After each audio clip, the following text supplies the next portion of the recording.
The Silent Guardian and the Singing Sprite.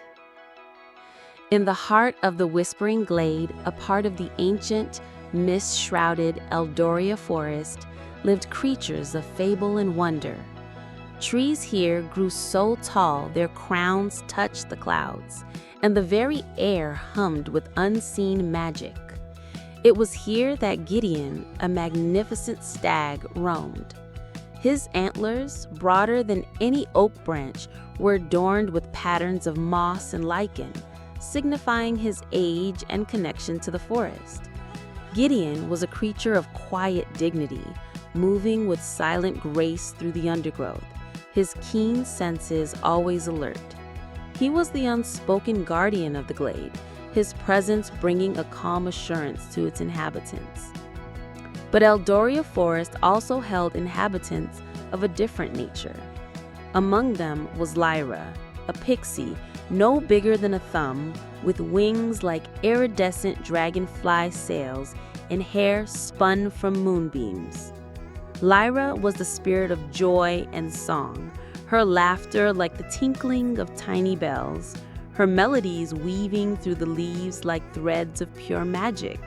She flitted from flower to mushroom, her world a kaleidoscope of vibrant colors and boundless energy. Their paths, it seemed, should never have truly crossed. Gideon moved with the slow, deliberate rhythm of the ancient forest, while Lyra danced to the quick, whimsical beat of a summer breeze. Yet fate, or perhaps the magic of Eldoria itself, had other plans. One twilight, as the first stars began to prickle through the deepening indigo, Lyra, in a moment of pure exuberance, dared to fly higher than usual, right up to the very highest canopy of an ancient elderwood tree. A sudden gust of wind, stronger than any she had encountered, caught her. Her tiny wings, usually so resilient, were battered, and she was flung downwards, tumbling helplessly through layers of leaves and branches. She landed with a soft thud on the ground floor, her wings crumpled and aching, unable to lift her a single inch. Panic, cold and sharp, seized her. The forest, at ground level, was a different, far more dangerous place for a creature as small as she. Shadows stretched long and menacing, and the rustling of unseen creatures sounded like monstrous whispers. Tears, like tiny dewdrops, welled in her eyes. It was Gideon, on his nightly patrol, who found her. He paused, his massive form barely disturbing a single leaf, his sensitive nose picking up the faint scent of fear and something unrecognizably small. He nudged aside a large fern with his snout, revealing the tiny, trembling pixie. Lyra gasped, squeezing her eyes shut, expecting to be trampled. Instead, a deep, resonant voice like the soft rumble of distant thunder filled the air. "Little one, are you hurt?" She opened her eyes cautiously, staring up at the colossal stag. His eyes, the color of warm amber, held no malice, only gentle concern. She managed a tiny nod, pointing to her crumpled wings. Gideon understood. He lay down slowly, carefully, his great head resting on the mossy ground near her.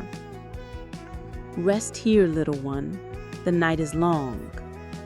And so, for the first time, Lyra spent a night not amidst the stars or in a dewdrop-laden flower, but beneath the silent, watchful gaze of the great stag.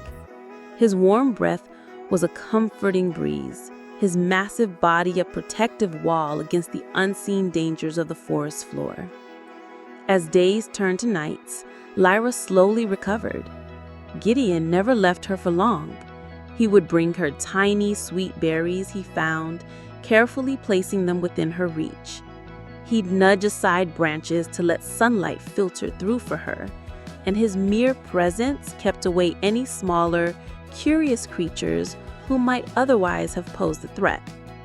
In return, Lyra, once her wings began to mend, found ways to help Gideon. Her tiny size allowed her to spot things he couldn't. She'd flit ahead, guiding him to the sweetest patches of clover or warning him of tangled roots that could snag his powerful legs. She'd even whisper stories of the forest to him, tales of the tiny creatures and the secret paths known only to the smallest inhabitants. Gideon, usually so reserved, found himself listening, a quiet comfort settling over him as her melodic voice filled the air. Their bond became a legend in the Whispering Glade. The agile squirrels would tell tales of the immense stag patiently waiting for his tiny companion. The wise owls would hoot about the pixie, singing lullabies to the sleeping giant. They were a living paradox, the embodiment of stillness and movement, silence and song, earth and air. One day, a great storm, unlike any seen in generations, swept through Eldoria. Trees were uprooted and the very ground trembled. Gideon, with his immense strength, helped smaller creatures find shelter. But he knew the storm was tearing through the higher reaches, the realm of Lyra's kin. "Go, Lyra," he urged, his voice strained. "Find your people." But Lyra, now fully healed, shook her head. "We are friends, Gideon. We face this together." And with that, she began to sing. Her voice, though tiny, swelled with pure magic, weaving a protective charm around Gideon and the small cluster of animals huddled near him.